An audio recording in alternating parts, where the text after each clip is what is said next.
தமிழகம் எங்கும் Max Gold cash for your gold. Max Gold நீங்க தங்க மட்டும் இல்லைங்க, பிளாட்டினம், டைமண்ட், சில்வர், ரூபினி எதை வேணாலும் விற்கலாம். உங்களுக்கான பணம் ரொக்கமா கையிலயோ இல்லைன்னா பேங்க் அக்கௌண்ட்லயோ உடனடியாக செலுத்திடுவாங்க. மார்க்கெட் மதிப்பை விட 100 ரூபாய் ஒரு கிராமுக்கு உங்களுக்கு கூடுதலாக கிடைக்கும். தமிழ்நாடு முழுக்க டோர் ஸ்டெப் சர்வீஸும் இவங்க ப்ரொவைட் பண்றாங்க. உங்களுக்கு கோல்ட விற்கணும்னு அதுக்கு ஒரே ஒரு பெஸ்ட் பிளேஸ் மேக்ஸ் கோல்டு தான். கால் 04445454545. வணக்கம். Big topic with Karthik Mayakumar. நம்ம தமிழ்நாட்டில் என்னென்ன விஷயங்கள் நடந்துகிட்டு இருக்கு, குறிப்பா அரசியல் சார்ந்து என்னென்ன நடந்துட்டு இருக்கு, இது எல்லாத்தை பத்தி நான் முழுக்க பார்க்க போற நிகழ்ச்சியில போலாம்.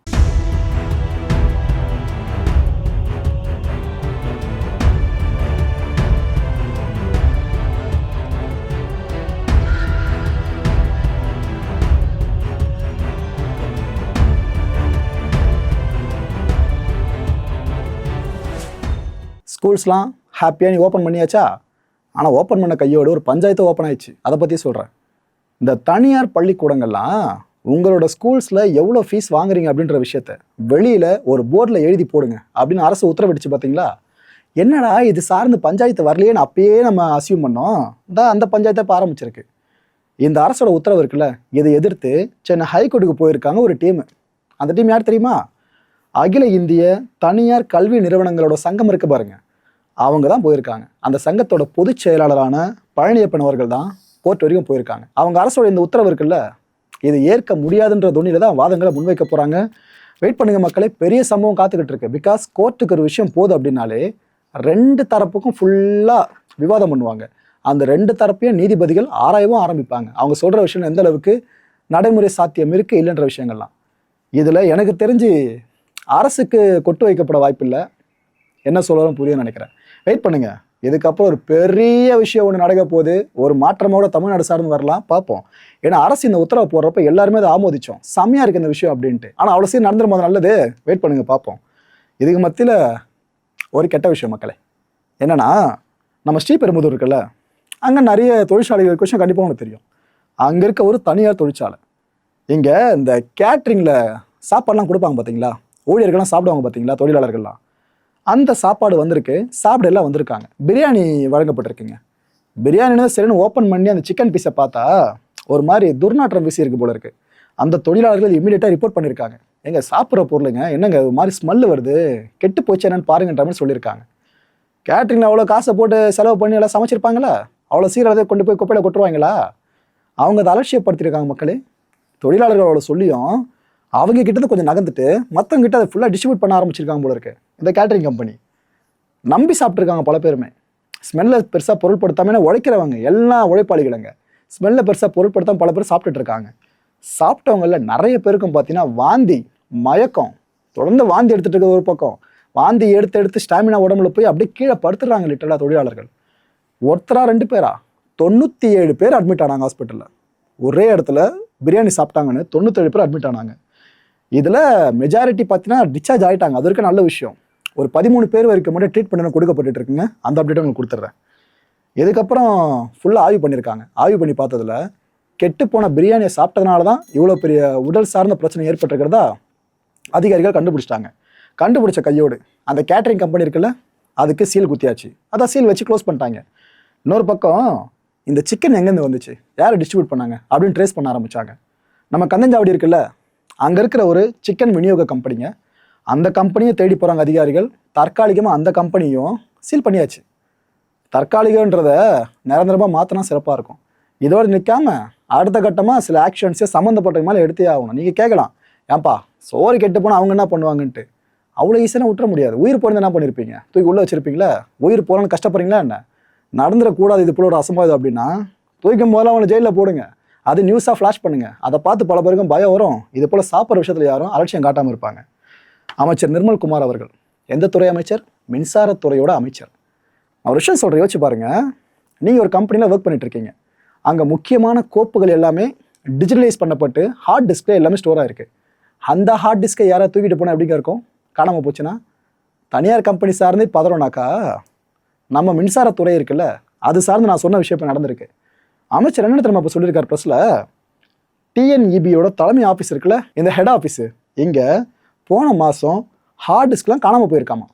ஹார்ட் டிஸ்க்கு அன்னைக்கு சில பேரை சஸ்பெண்ட் பண்ணியிருந்தாங்க. ஸோ இது சார்ந்து இது போல் இந்த திருட்டு நடந்திருக்குமோ அப்படின்னு ஐயம் ஏற்பட்டிருக்கிறதா அமைச்சர் சொல்லியிருக்காரு. என்ன நோக்கத்துக்காக திருடினாங்களாம் தெரிலப்பா இது வரைக்கும். ஆனால் விசாரணை பண்ணிட்டு இருக்காங்க. முக்கிய துறைகளில் இருந்த ஹார்ட் டிஸ்க்லாம் காணாமல் போயிருக்குன்னு அமைச்சரே சொல்கிறாரு. வேற யார் சொல்ல இந்த விஷயத்தில் நம்புறதுக்கு? அமைச்சரே சொல்கிறாப்புல. சில ஹார்ட் டிஸ்க் மட்டும்தான் பத்திரமா மீட்கப்பட்டிருக்கு. விசாரணை பண்ணிட்டு இருக்காங்களே, சிலதை மீட்டாங்களாம். எத்தனை வீட்டில் ரைடு போனாங்களோ யாருக்கு தெரியும். அண்ட் சென்சிட்டிவ் டேட்டாஸ் இருக்குல்ல, இதெல்லாம் பாதுகாக்கிறதுக்கு உத்தரவு பிறப்பிச்சிருக்கான்ப்பா அமைச்சர்ன்ற முறையில். இந்த நிலக்கரி கொள்முதல் பண்ண டெண்டர்ஸ்லாம் இருக்குது பார்த்தீங்களா, அந்த தகவல்கள் அடங்கின அந்த கோப்புகள்லாம் இருக்கும் பாருங்க, அதெல்லாம் பத்திரப்படுத்த சொல்லிட்டேன் இப்பயே. அண்டு சோலார் சார்ந்து அனுமதி கொடுத்துருப்பாங்களே டிஎன்இபியிலிருந்து, அது சம்மந்தமான ஆவணங்களையும் பேக்கப்லாம் எடுத்து வைக்க சொல்லிட்டேன். எல்லாம் முடிஞ்சிருட்டோம்ப்பா. என்னால் இப்போ இருக்க இதான் பேச முடியும். விசாரணை முடிட்டோம், அதுக்கப்புறம் நான் முழுமையாக என்னென்ன நடந்துச்சுன்னு சொல்கிறேன்னு சொல்லியிருக்காரு. ஸோ புது புயல் இப்போ தமிழ்நாட்டில் கிளம்ப ஆரம்பிச்சிருச்சா? இப்போ என்ன பல பேர் கேட்க ஆரம்பிச்சிட்டாங்கன்னா, டிவிகே அரசு ஃபார்ம் ஆன பிற்பாடு ஹார்ட் டிஸ்க்லாம் காணாமல் போயிருக்கா, இல்லை டிஎம்கே பீரியட்லேயே காணாமல் போயிருக்கா? இந்த கேள்வியை பல பேர் அடுக்க ஆரம்பிச்சிட்டாங்க. அதுக்கு தான் அவர் சொல்கிறாரு, கொஞ்சம் வெயிட் பண்ணுங்க, விசாரணை முடியட்டும், நான் கடைசியாக எல்லாத்தையும் தெளிவாக சொல்கிறேன்னு இருக்காரு. என்ன புயல் கிளம்ப போதோ? செந்தில் பாலாஜி அவர்கள் இவர் இப்போ என்ன தெரியுமா சொல்லியிருக்காரு, மனசில் இருக்க ஆதங்கத்தில் கொட்டிட்டாப்புலங்க.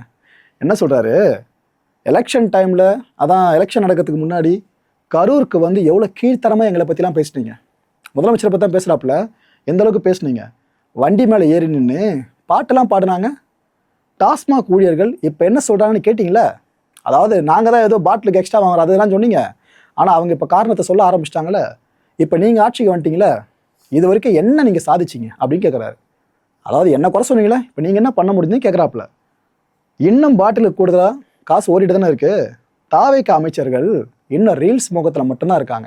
இந்த கவர்மெண்ட்டும் இன்னும் ரீல்ஸ் முகத்தில் தான் இருக்குன்னு செந்தில் பாலாஜி அவர்கள் பேசியிருக்காங்க. இனிமேல் அவங்க நல்லாட்சியை தொடருவாங்க, கொடுப்பாங்கன்னு நம்பிக்கைலாம் எனக்கு கிடையாதுங்க அப்படின்ட்டாரு. எதிர்கட்சிகள்லாம் சொல்லி வச்ச மாதிரி பண்ணிட்டு இருக்க விஷயம் தான். சட்டம் ஒழுங்கு சரியில்லை நான் முதல்ல ஆரம்பிச்சாங்க, இப்போ எங்கே நின்றுருக்கு பார்த்தீங்களா? Okay right. ஆனால் எல்லா பக்கமும் முதலமைச்சர் விஜய் அவர்கள் டிவிக்கு சூழப்பட்டு இருக்காம இருக்குல்ல எதிரிகளால். அதிமுக அவங்க ஒரு கேள்வி இப்போ முன் வச்சிருக்காங்க தெரியுமா? என்பதுரை அவர்கள் இருக்காங்களே, அவர் செல்ல வந்திருக்க கேள்வி தான். என்ன கேட்குறாங்கன்னா, முதல்வருக்கு கோர் செல் பாதுகாப்பு இருக்குல்ல, இதில் என்ன ஒரு 140 போலீஸர்கள் இருப்பாங்களா, ஒரு பெரிய ப்ரொடெக்ஷனா? அவ்வளோ பேர் இருந்தோம் எதுக்குங்க முதலமைச்சர் கூட ஒரு பாடி கார்டு சுற்றிட்டே இருக்காரு? அந்த தனி பாதுகாவலர் இன்னும் தேவையா? ஏதோ பரப்புற டைமில் தான் கூட்டம் வரும், அதுக்காக கூட போனார்னா ஓகே. இவ்வளோ போலீஸ் இருந்து எதுக்கு அவர் தனியாக இருக்காருன்னு அவர் கூட? இது எங்களுக்கு சரியாப்படலை. போலீஸ் பாதுகாப்பை முதலமைச்சரை நம்பலையான்னு கேட்டிருக்காங்க. போலீஸ் டிபார்ட்மெண்ட் யார் கையிலங்க இருக்குது? சிஎம் கையில் தான். ஸோ அந்த கேள்வி எப்படி ட்விஸ்ட் பண்ணி கேட்டிருக்காங்க தெரியுதா? Okay right. இதுக்கப்புறம் இந்த பாடி கார்டு இருப்பார் தான் நினைக்கிறேன் முதலமைச்சர் அவர்கள் கூட. ரைட், பார்ப்போம். இதுக்கு மத்தியில் தாவேக்கா ஒரு ராஜ்யசபா சீட்டை காங்கிரஸ்க்கு ஒதுக்க வாய்ப்பு இருக்கிறதா இந்த அலையன்ஸ் ஃபார்ம் ஆகும்போது நம்ம சொல்லியிருந்தோம்ல, அது கன்ஃபார்ம் ஆகிடுச்சு. தாவேக்கா அஃபிஷியலாக அனௌன்ஸ் பண்ணிட்டாங்க, காங்கிரஸுக்கு ஒரு ராஜ்யசபா சீட்டு கொடுத்துட்றோம் அப்படின்ட்டு. ஆனால் அதில் யார் வரப்போறா? நம்ம அசம்ஷன் யாருன்னா, பிரவீன் சக்கரவர்த்தி இருக்கார்ல, இந்த அலையன்ஸ் ஃபார்ம் ஆக முக்கியமான காரணம் அவர் தான். இன்ஃபேக்ட் எலெக்ஷனுக்கு முன்னாடி காங்கிரஸ் டிவிகே அலையன்ஸ் வந்தே ஆகணும்னு ஒத்த கால நின்னவராக அவர் தான். ஆனால் வர முடியல. ரிசல்ட் வந்ததுக்கப்புறம் தான் தாவேக்க பக்கம் காங்கிரஸ் வரா மாதிரி போயிடுச்சுல. ஸோ நம்ம கணிப்பு சரியாக இருந்துச்சுனாக்கா பிரவீன் சக்கரவர்த்தி அவர்களுக்கு இந்த ராஜ்யசபா எம்பி சீட் கிடைக்கலாம். எதை வச்சு சொல்கிறேன்னா, பொருளாதாரம் இருக்குல்ல, அது சார்ந்த நல்லா படித்தவர், எக்ஸ்பர்ட்டு. அண்ட் இந்த தரவுகள் சார்ந்த ஆராய்ச்சி செய்கிறதுலையும் இவர் நிபுணருங்க. ஸோ டேட்டா சார்ந்து காங்கிரஸ் இது வரைக்கும் ஒர்க் பண்ணி கொடுத்து அந்த ஒரு குறிப்பிட்ட கட்சி பிரிவில் தலைவராக இருக்காப்புல. அப்பேற்பட்டவர் தான் வாய்ப்பு கொடுப்பாங்கன்னு நினைக்கிறேன். ஏன்னா காங்கிரஸில் வேறு யார் சாதனை யோசிச்சு பார்க்க முடியும்? ராஜ்யசபா சீட் யார் கூட யோசிச்சு பாருங்க. Okay right. இன்னொரு பக்கம் விராலிமலையில் ஆனால் விஜயபாஸ்கர் இருக்கார்ல, அவர் சார்ந்து இப்போ ஏற்பட்ட போஸ்டர்ஸை பார்க்க முடியுது எங்கே பார்த்தாலும். உங்களுக்கே தெரியும் இபிஎஸ் அவர்கள் அந்த தலைமை இவர் மேலே எவ்வளோ அப்செட் ஆனாங்க அப்படின்னு சொல்லிட்டு. இப்போ தான் சமீபத்தில் அந்த அதிமுக கட்சி ஆஃபீஸோட சாவி இருக்குல்ல, இதையே அதிமுகவினர்கிட்ட ஒப்படைச்சாரு விஜயபாஸ்கர் அவர்கள். இப்போ அவர் எந்த கட்சியினன்னு சொல்லி நம்மளுக்கே குழப்பமா இருக்குல்ல. ரைட்டு, எல்லாரும் கணிக்கிறது என்ன, அண்ணன் கண்டிப்பாக தாவேக்க பக்கம் தான் போக போகிறாருன்னு. இதை முன்னிட்டு தான் இந்த அளவுக்கு போஸ்டர்ஸ்லாம் வச்சிங்களா? அதில் என்னென்ன டெக்ஸ்ட்டுன்னு, என்றும் எங்கள் அண்ணன் வழியில் எங்கள் பயணம் தொடரும்னு கொடுத்துருக்காங்க. இது ஒரு பக்கம் தான். இன்னொரு பக்கம் விஜயபாஸ்கர் அவர்களை கண்டிச்சும் போஸ்டர்ஸை ஒட்டிக்கிட்டு இருக்காங்க. இதுக்கு பேர் தான் போஸ்டர் அரசியல்னு சொல்லுவாங்க. அதாவது இதை பார்க்கும்போது மக்களுக்கு இந்த நபர் சார்ந்து ஒரு நல்ல அபிப்பிராயமாக வரலாம், கெட்ட அபிப்பிராயமாக வரலாம். ஆனால் எந்த பக்கம் நாம் வரலான்றதை இவர் தான் முடிவு பண்ணணும். டிவிகே பக்கம் தான் தொடர போகிறாங்கன்னு நினைக்கிறேன், அதில் மாற்று கருத்து இல்லை. இன்னொரு பக்கம் ஒரு ஆப்ஷனும் கிடச்சிருக்கு ஒரு சில அரசியல்வாதிகளுக்கு. டிவிகே மட்டும் தான் நீங்கள் போகணுமா என்ன, இன்னொரு கதை ஓப்பன் ஆக போகுது, அங்கேயும் போகலாமேன்னு பல பேர் யோசிக்க ஆரம்பிச்சிட்டாங்க. அண்ணாமலை அவர்களுக்கு இன்றைக்கி பிறந்தநாள், எல்லாருக்கும் தெரிஞ்சிருக்கும்னு நினைக்கிறேன். இந்த நாளில் அவர் முக்கியமான அறிவிப்பை வெளியிட வாய்ப்பு இருக்கிறதா முந்தைய வீடியோவில் பேசியிருந்தோம்ல, அஃபிஷியலாக வெளியிட்டாச்சு. நம்மளாம் கணிச்ச விஷயந்தான், புது கட்சிங்க. ஸோ இனிமே பாஜகவோடு அண்ணாமலை அவர்கள் தொடர்ந்து பயணிக்க போகிறது இல்லை. மேபி அவங்க ஒரு ஆப்ஷன் கொடுத்துருக்கலாம்.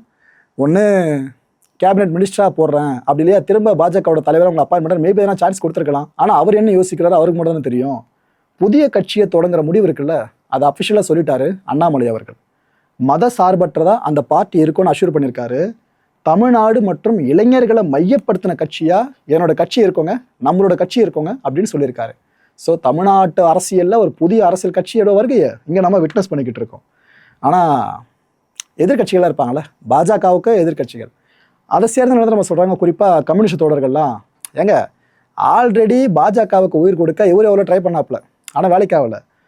இப்போ திரும்ப ஒரு முயற்சி ஆரம்பிக்கிறாரில்ல புதிய கட்சின்னு சொல்லிட்டு, கண்டிப்பாக இதில் தோற்று தாங்க போவார் அப்படின்னு பேச ஆரம்பிச்சிட்டாங்க. ஆக்சுவலாக இதே போல் தான் முதலமைச்சர் விஜய் அவர்கள் சார்ந்தும் அண்டர் எஸ்டிமேட் பல பேர் பண்ணாங்க.